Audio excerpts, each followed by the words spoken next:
Hello, and welcome to the third episode of the podcast, A Certain Age, with myself, Lynne Franks, and I'm Clive de Carle. So we, I wanted to ask you, because anxiety is such a huge problem these days, everybody's stressed way more than is natural, normal, acceptable, you might say, and a lot of people are suffering as a result. What do you do if you were to feel anxious or have a panic or get worried about stuff? How do you cope with it? well, the first thing, of course, I do is talk to you, Obviously, yes. obviously, and you can tell me what supplements to take, which we will in a minute.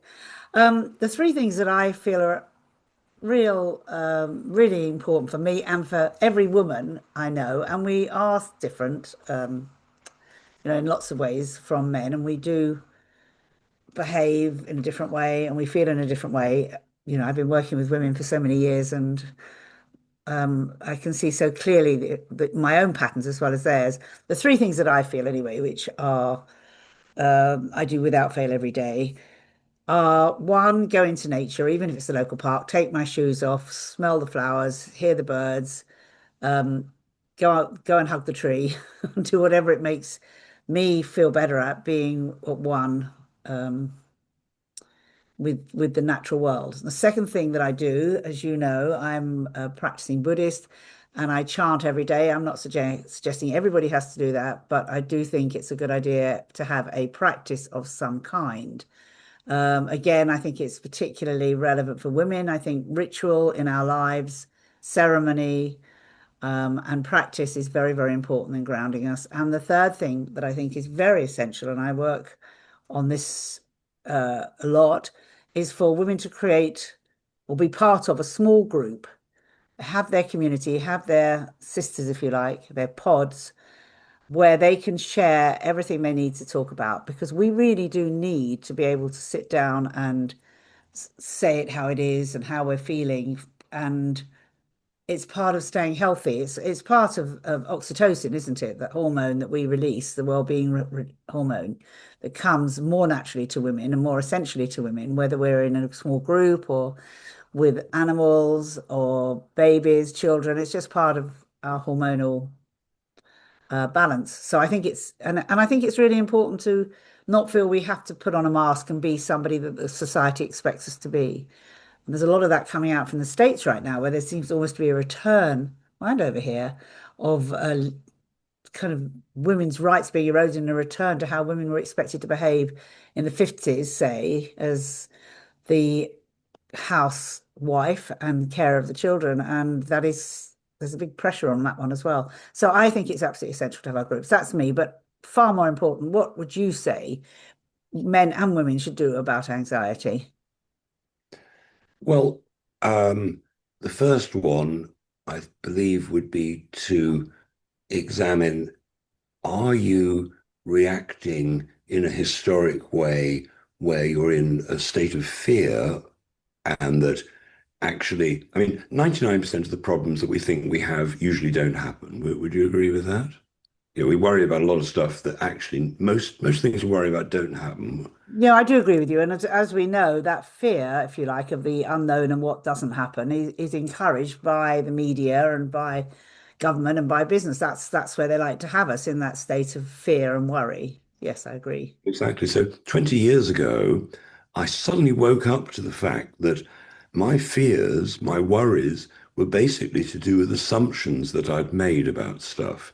So I put a post-it note on the mirror in the living room which said, is what you're thinking true, or could it just be an assumption? Because I realized that it was assumptions that I was making that were letting me down. I was, so I think the first thing is to examine one's thinking and I mean, if one could, so to speak, come out of oneself and look at Lynne, oh, Lynne's worrying now. If you can sort of come out of yourself and look at yourself in the state that you're in and realize, actually, this isn't the state I want to be. I want to be in a state of happiness and love because, fear obviously is the opposite of love. They're states of being. You're either in the state of fear or the state of love. And it's finding a way to catch yourself to snap yourself back from the fear state into the love state. I mean, for instance, if you're in the fear state, you're looking backwards at the past. Oh, it's gone wrong before. You're looking forwards to the future. Oh, it could go horribly wrong again. But when you're in the state of love as opposed to the state of fear, you're in the now. You're in the moment where actually everything's all right. And so the problem is that when you're in the state of fear, depression, anger, guilt, jealousy, whatever that fear might manifest itself as, you're often you can't remember what it's like to be happy. It's not easy to snap yourself back into happiness. But I had a very strange thing happen to me 30 years ago. I was sitting at home with the children and my partner at the time, and I was feeling absolutely miserable. I couldn't see a way forward. I was absolutely stuck, couldn't see it, and I was so depressed. And the phone rings, and it's this girl I know who's really pleased to speak to me. And suddenly, in a microsecond, I go from absolute depression to sort of elation. I mean, nothing was going to happen as a phone call, but I realized I can change my mood. If a phone call can change my mood, I can do it myself. And then it was a question of practice, trying to watch myself, see when I was in the fear state, and try and stay relentlessly positive no matter what. Because when you've got a positive, loving mindset, then the answers are clear. When you're in the fear state and worried, it's hardly worth the bother of thinking because it's hard to get the answer when you're in the wrong place, if that makes sense. Hmm. Yes, it does make sense. It's kind of interesting looking back sort of 30 years and 40 years because we are of a certain age now. And I look at the patterns that I have constantly repeated in moving house a lot or starting new businesses or how I've been in relationships. And I see without question the patterns, kind of constantly being there.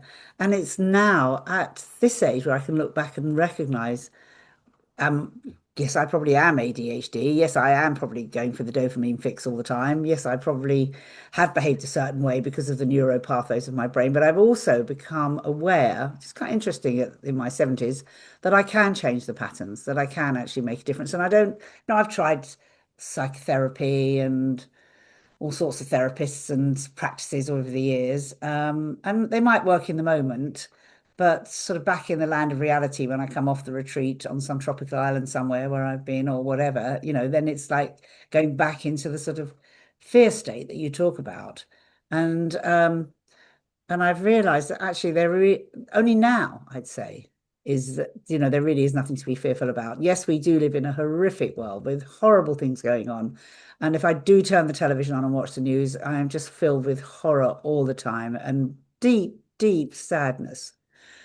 But how I react to these situations is the crucial thing. And as much as I can feel this deep compassion and sorrow, I also have to understand that I can make a difference in my own life, but only if I'm not buying into all the fear. In just the simplest ways sometimes. A lot of that comes back to my spiritual practice because I do feel much more that my neuro pathways are in harmony with each other when I do this practice every day, whether it's you have a practice of, well, not you, but if there is one has a practice of chanting, or it could be gardening. I mean, you love to garden, don't you? And it's all sorts of things that give that feeling to the individual.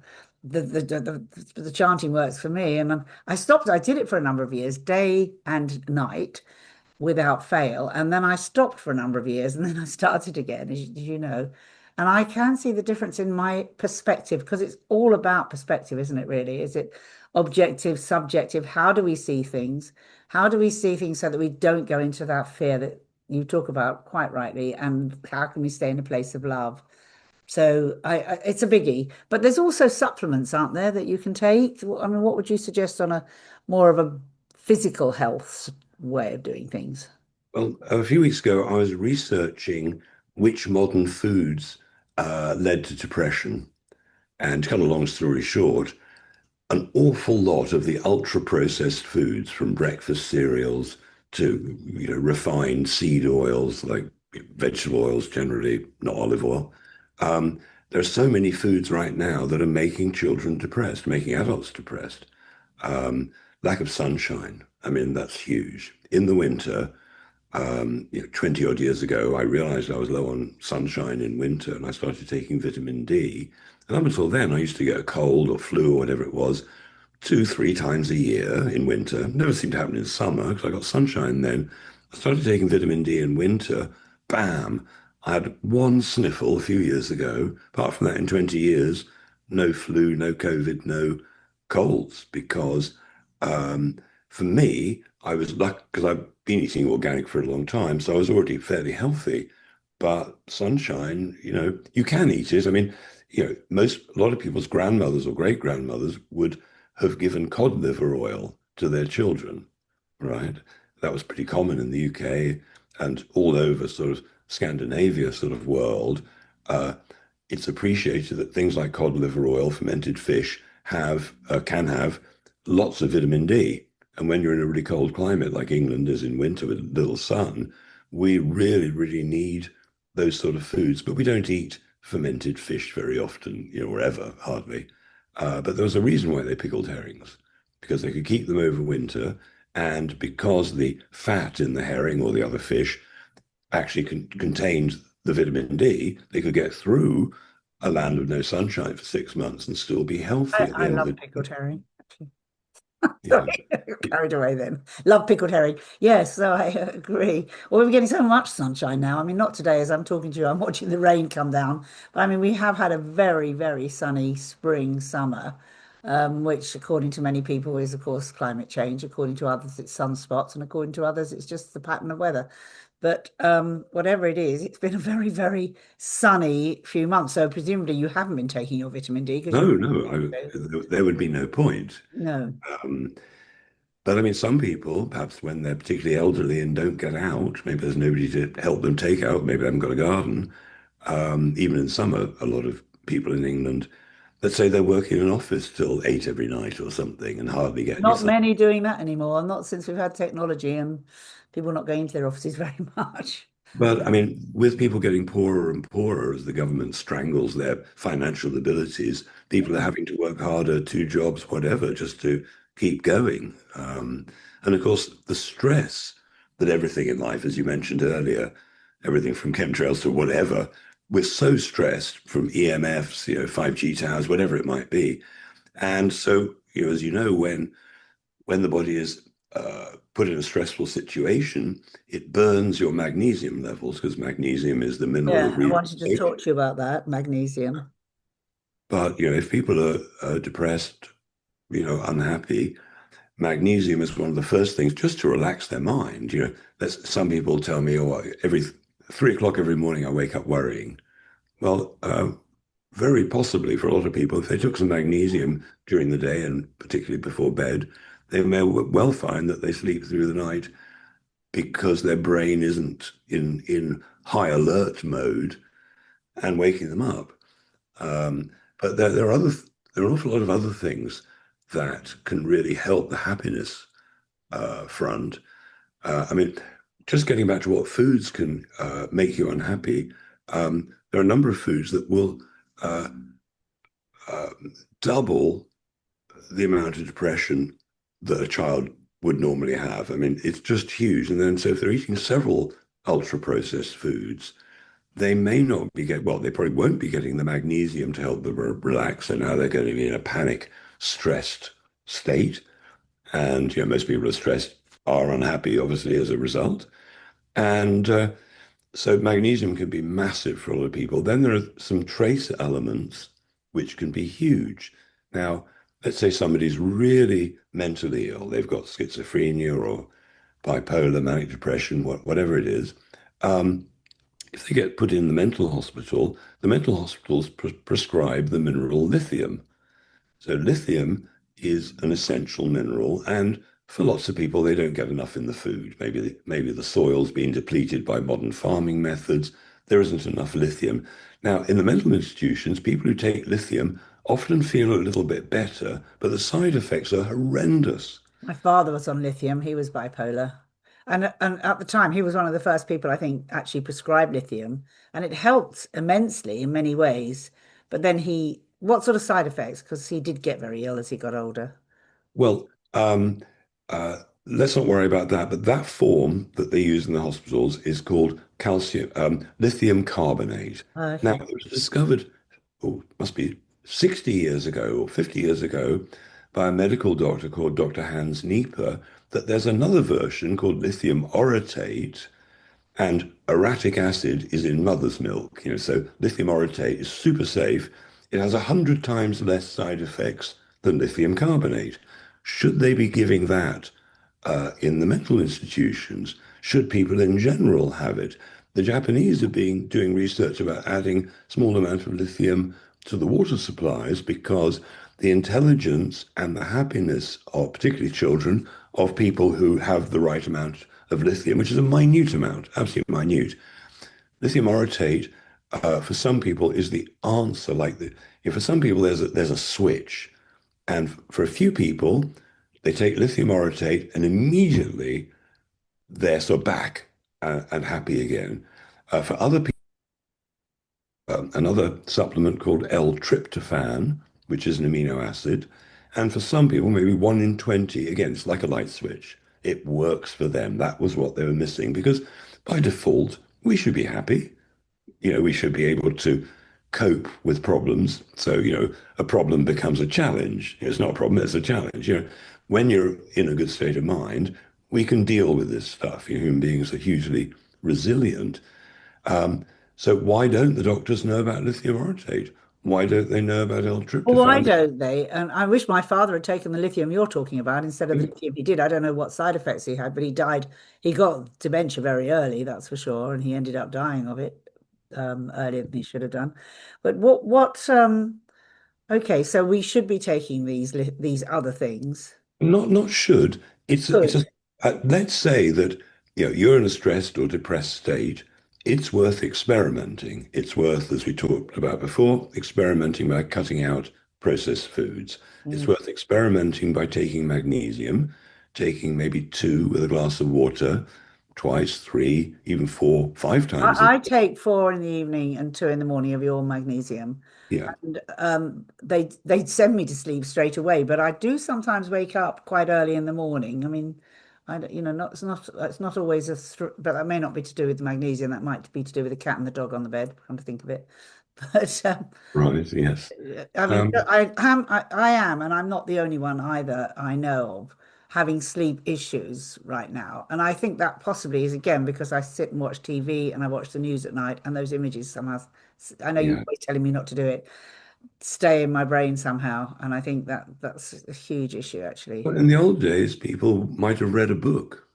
I do read books as well. But I mean, watching a screen too late, for some people, that really upsets their sleep patterns. Yeah, Some people are fine with that. yeah, Um, I'm uh, sure. So as we're talking about a certain age and the way that our bodies change and the way that as we get older, we have to kind of keep an eye on different ways of doing things. I mean, let's bring in exercise at this point because, keeping moving is so essential. It's one of the many reasons why I like having a dog because I have to go out and take it for a walk every day. But it's just wanting to come up and say hello to you now. But I mean, what about exercise? Because as I say, you love gardening. Come on, say it. No, not come on. You love gardening, but I guess it's essential that we do keep moving somehow in our bodies, isn't it? well, it really is. I mean, I about 20 years ago, I saw an article in the newspaper by a medical doctor, Dr. Peter Kokinos, who was one of the lead authors of the studies that the NHS did about statins. And he wrote that half an hour's gentle gardening or walking is as good as statins or better. Now, half an hour's walk every day, everybody could do that. Yeah. There are 11 million plus people on statins. If you research it, which I recommend anybody who's considering or is on statins do, the side effects are horrendous. The heart problems, because statins um, deplete your CoQ10 levels, which is a crucial part of your heart not failing. Um, Damages all sorts of organs in the body.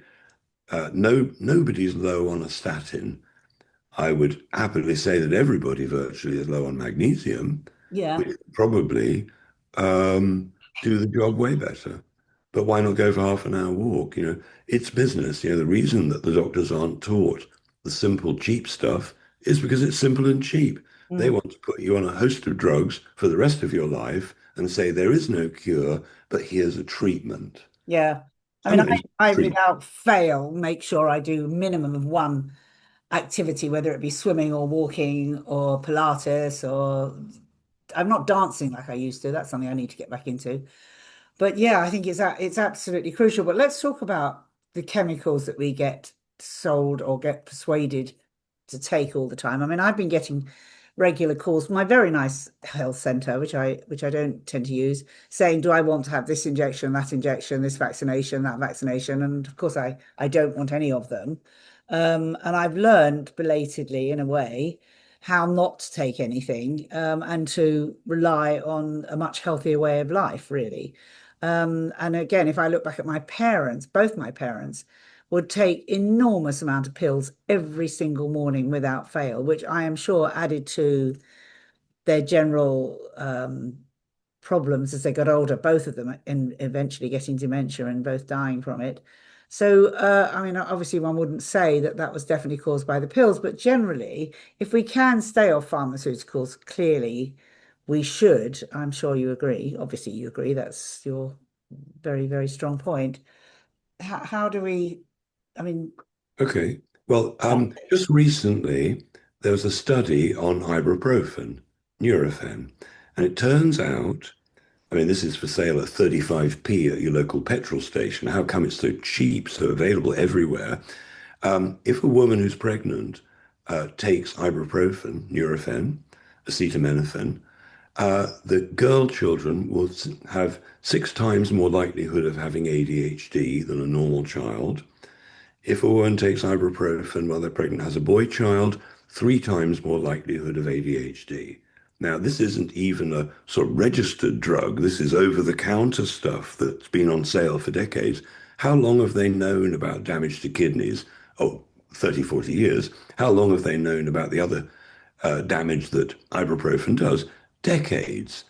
I mean, they're creating customers. Your doctor is writing to you saying, would you like to have this treatment or that treatment? How else do they make money? During jab times, doctors were paid something like £17.50 for each person they jabbed, and 35 quid, if I remember rightly, for jabbing children. Now, wow. with a couple of nurses around, could you get through 1,000 patients a day? Jab, jab, jab? Well, conceivably. And in America, aren't babies legally, immediately vaccinated for various things, just automatically when they're born? Um, while they do something like about 30 different injections or something like that for a child in America, because several of them are multiples at once, I think the number is 74 different vaccinations are given to a child. Oh Now, my when we were God. young, somebody got measles or chicken pox, you'd send the kids to a measles party so they got it over with, I know, right? I was thinking that the other day because I literally this week was reading how the measles has come back as contagion and this sort of threat that if you don't have your child immediately vaccinated against measles, they could die. And this terrible story of one poor little girl that did die somewhere in Liverpool. The fact is, as you rightly say, when we were young, it wouldn't even occur to us to be having injections. I remember having a polio injection. That was the one thing that everybody of my generation had at the time, Yeah, polio. big mistake, Well, that's unfortunately. well, unfortunately, I had Well, one, uh, but that we never would think. As you quite rightly say, we would our parents would send us to measles parties and mumps parties to get it and get it out of the way as soon as possible. That was exactly what happened. So, I made a documentary about 15 years ago where I looked at all the statistics of all the vaccinations since day one. And it's so easy when you look at the data to see it was all fake. None of them worked. Every time they said, oh, we've eradicated XYZ, that's the cycle of things. Things come, they go, they come, they go. And none of the vaccines have ever been effective ever. well, all I know is that since I have been following this natural path of exercise, is taking your supplements and others at times, homeopathic flower essences by the lovely Saskia, and what else? And eating, of course, organically and as healthily as I can. I don't get anything anymore. So at this very age, touch wood, when one would think I'd be picking up a lot more stuff. I mean, I had COVID a couple of times during the lockdown, 5 days, bad cold, exhaustion for about 24 hours. That, just like that was it and backs. But really, I don't get sick anymore. And that's kind of interesting. And I hope it goes on for the ever and ever and ever and the rest of my life that I don't get sick anymore. But it has got to be because I live a healthier life. It must be. Must be. Well, if you eat poison, and most modern foods in supermarkets, unfortunately, are poisoned in some way. I mean, I wonder if people know about the wheat story. When we were young, did you ever hear of anybody who couldn't eat wheat ever? No. No, because that problem didn't exist. When they hybridized wheat, when we were young, it was about head height. Now it's knee height. They hybridized wheat to make dwarf wheat. That changed the DNA of the wheat itself. And when people eat the modern wheat, for the first time ever, a lot of people couldn't deal with it because it's genetically modified, by hybridization. But nevertheless, it's so modified from what wheat used to be that a lot of people can't get on with it. But those same people can usually get on with the old varieties. Then they started spraying glyphosate, which is a herbicide, Sure. and so you Roundup, right? Roundup, they call it. Roundup. Roundup is the commercial one. Yeah. Yeah, exactly. So it killed all the weeds. Wonderful. But how it killed them was by stopping plants uptaking minerals. So the wheat itself, plants can grow on NPK, nitrogen, phosphorus, potassium. So those are the three products they put on the land generally. That murders the life in the soil. And with glyphosate, it stops the plants, even the wheat, for getting the other trace elements, the other minerals that it needs because a plant can survive on those basic three. It might not be health, it might look fine, but it's not going to have the nutrition that normal, natural wheat would. So at the end of harvest, all the weeds are gone. The wheat is fine. So then they spray a megadose of Roundup on the crop, kills it, even though it's meant to be resistant against Roundup. Nevertheless, you spray enough on, even the wheat can't survive that. Why do they do that? To dry it. So when the combines come, it's now really dry and perfect for harvesting. But there's such a big dose of glyphosate in non-organic wheat that many people have got gut issues, serious. How many people do you hear have got IBS, Crohn's, stomach problems? Again, this sort of thing didn't used to happen. It's the highly processed food that's actually been chemically poisoned at the end of the day. And what about water? Because that's another issue we've got, isn't it? That it's so important to try and have clean water because of what goes into our water system these days. Just before we get on to Oh, water, there's, sorry. there's another thing about bread. In the old days, the baker would start baking at like midnight or something like that because it would take 8 hours to knock the dough down, let it rise, knock it down, and then let it prove. Now, in the proving stage, whether it's yeast or sourdough, it's changing the chemical structure of the wheat. There are phytates in wheat, which a lot of people can't handle. But the normal old-fashioned baking process, baking overnight, ready for early in the morning, fresh bread, um, that 8 hour process, and I mean, it's even in the Bible, how you make bread, there's unleavened bread. And anyway, the point is that now you get a batch loaf from the supermarket, they put it in a steam oven for 10 minutes. They haven't done the 8 hour process, which all our ancestors around the world knew was the way you made. Not just ancestors. When I was living in a village in Mallorca, we had a baker that you would always see him the lights would go on at 10 o'clock at night and they'd cook that bread all night. And I would have it the next morning in the local cafe and it would never cause any, it was delicious, absolutely delicious. Yeah. So you're I mean, people say, look, white bread is so terrible. Well, um, white bread, in the Middle East, for instance, they use white bread a lot. Is it causing great problems? No, because they're generally using the old varieties. And in the Middle East, they bake in the old-fashioned way. Mm. But in the factories, modern white sliced bread or wholemeal, however healthy it looks, if it's really soft and spongy, the chances are it has been made in a way that a lot of people can't handle. Well, I'm very lucky. Not that I eat a lot of bread, but I have a baker's next door who are making it in the old way, an Italian family, and there you can still find bakers making bread the correct way. Of course. But And as you you can make it say, yourself. majority of the people are having quick convenience bread, and that's not good. So to get back to the For water, years, I used to make my own bread. did you? The main reason, yeah, for years, the main reason I stopped was got so good at it that I couldn't stop eating the stuff. I mean, but it's so easy to make, and it's great hand massage. You still got a bread maker somewhere? I don't know, no, I just use an oven. I do. Just get an All right. Well, old-fashioned that's a baking request. tin. You could make me some Yep. bread at some point. That would Yeah, be it's nice. so easy. I mean, just fabulously easy. It's great fun. Yeah. So, you mentioned water. I keep mentioning water. Probably we could do a whole podcast just on water, really. So I shouldn't just flick it in. But I do think it would be worth mentioning the importance of healthy water, that where we can have it cleaned in some way. I mean, I've got one of those big things that you put the water in and it goes through and comes out the other end, tasting differently and being healthy. But obviously, there's an awful lot of chemicals going into our water system now. And the things that we're reading about, whether it be the regional water companies or whoever it is who are not looking after our water supply properly. Tap Well, water, no, no. I mean, the problem, I think the biggest problem with water, I mean, one of them is the fact that in a city, if you're getting recycled water that's been through the sewage works a few times, the build-up of birth control pills, which they can't filter, they haven't got the technology to filter out drugs, right? They can filter out the big lumps, but you know, the most popular drug in the world, apparently sales-wise, is the birth control Yeah, pill. and that's the one that's damaging. And the world population in the West, I think the ability to reproduce is down 60% or something. And And a and much big more girls than boys also. and a big part of that, is the chlorine in the water, the plastic bottles that people are drinking the water out, which are full of artificial xenoestrogens. Um, but chlorine, the poison gas of choice in World War One, killed millions of people. We're expected to breathe it in the shower.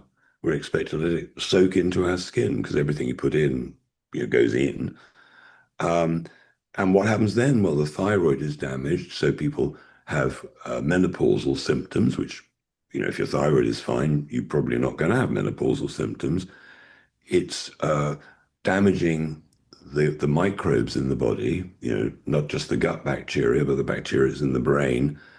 Chlorine is a poisonous, deadly chemical, and we, if we're not thinking about it, not filtering it in some way, are bathing in it, drinking in it, cooking in it, and unfortunately, it's way more dangerous. And if you go swimming in a swimming pool, which is full of chlorine, you need to know what to do to rectify the damage that And you. I do go swimming in a swimming pool, and you have told me in the past, take iodine immediately before and after. Is that what you would Uh, suggest? that is number one. Yes, Right. Number number two is don't do it, I suppose. Well, if you can find a way to swim in a pool that's done with salt or something, anything, but you can mitigate the damage you're about to do by getting in a swimming pool by taking some iodine in water beforehand and then afterwards take some more. And on my Secret Health Club website, there are lots of videos that explain what the right dose is of iodine. But the results, if you're low on iodine and you take some, the results can be extraordinary. Suddenly people get their brains back. I mean, seriously, dry skin can end. Um, Thyroids can fix themselves. So suddenly, if you've got cold hands and feet, or you're getting really hot from time to time, your temperature balances out. And so, why don't doctors know about it? Well, they used to 200 years ago or so. Every doctor knew about the value of iodine. Every doctor, it was normal. Then, when in the 30s, they stopped teaching the doctors about iodine. And how much does it cost? Well, I sell it on my website. A whole year's worth is £25. It's too cheap. People, the medical profession wants to make bundles of money. Hmm. And simple cures that have been known by doctors for all that time, well, there's no money in it. Hmm. So the doctors aren't taught it. I mean, it's wrong. it should be like the Chinese system, where a family traditionally would pay the Chinese doctor to keep the family well. And they pay every month, like an insurance policy. And if one member of the family got ill and the family felt, well, this doctor isn't helping, they'd stop paying. The whole family would stop paying. Then there's an incentive to keep people well. But when your incentive is as a surgeon to offer an operation, as a doctor to offer a whole load of drugs for the rest of your life, it's wrong. They're paid to keep you in a state of all rightness rather than to fix you. Mm. Cures aren't taught in uh, medical school. I mean, you think that cures would be top of the list. How do we cure everything? What causes everything?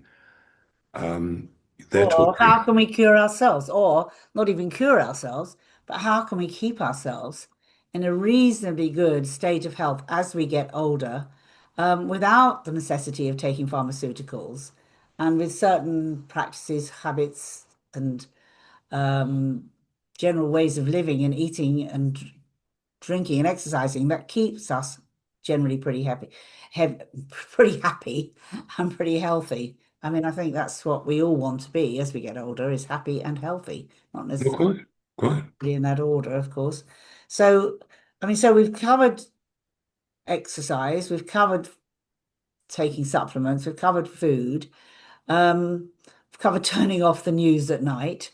The other thing I think, which is so important, of course, of all age, for all ages, is purpose and contribution, and being able to know that by somehow helping others, giving back in some way, is something that really gives to us. I mean, certainly my work with women, coaching them and taking them on journeys, retreats, online, all the work that I do all the time, as you know, with women and girls, young people of all ages, gives me a huge amount of joy and a huge amount of purpose. And I know that's why one of the big reasons why I'm as well as I am. And I think certainly a lot of the women, because it is women that I work with, women that I meet who feel after menopause particularly invisible, and they don't have a voice and they don't have a purpose, so there's nothing much left. Once they sort of plug themselves into community and they start following some kind of perhaps community group activity within people, certainly people I've worked with here as groups that can carry on and stay as a group and carry on working together or supporting each other, seem to stay far more healthy. So wouldn't you agree that this sort of sense of purpose is, 100%. I mean, when you look at cancer survivors, yeah. there are basically three keys. The nutritional side, the have you got friends, have you got a support group, and exercise. With one of those missing, people don't do so well. Hmm. Hmm.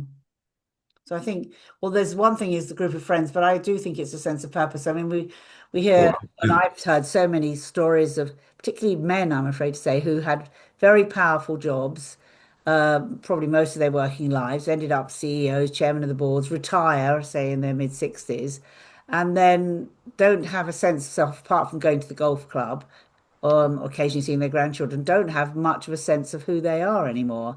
And they lose their energy, their enthusiasm for life, their joie de vivre, and sort of slowly melt away. I've heard that so many times. people who retire, if they don't do something, they tend to die young. That's what I'm I mean, saying. those sort of people, the people who've run a successful business or whatever, they're the ones that should be mentoring the young, Of obviously. course. Their knowledge now can be passed down to dozens of people. Yeah. People have got to look at the problems of the world and decide, well, is there one that I can sort out? And I think children, young people are the priority because so many young people have been told, well, the world's going to end in 10 years. Mm. And they Yeah. believed it. Yeah. Climate change is going to overwhelm us. I remember the first time, it was 1980 when the newspapers said New York and low-lying uh, ports will be underwater by the year 2000. Do you remember that? Mm. They're absolutely adamant. Well, I remember the millennium when everybody thought the world was going to fall to pieces and everything was going to come unstuck. And then suddenly it was 1st of January 2001. Yeah. But I mean, the young people have swallowed hook, line, and sinker, a lot of them, the government propaganda and the media lies.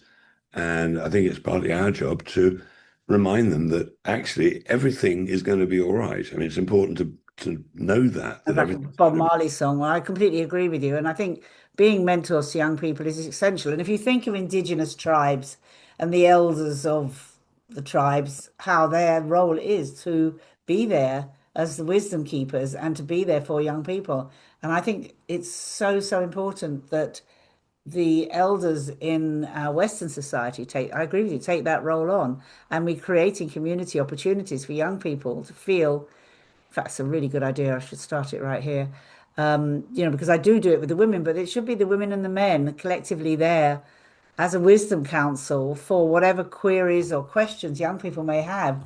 And they get together on a regular basis and exchange answers, questions, solutions, and a sense of hope, perhaps, being the most important thing of all. That- Well, very much so. There's one question I want to ask you before we wrap it up. You're talking about the differences between men and women. You mentioned some of the hormonal things.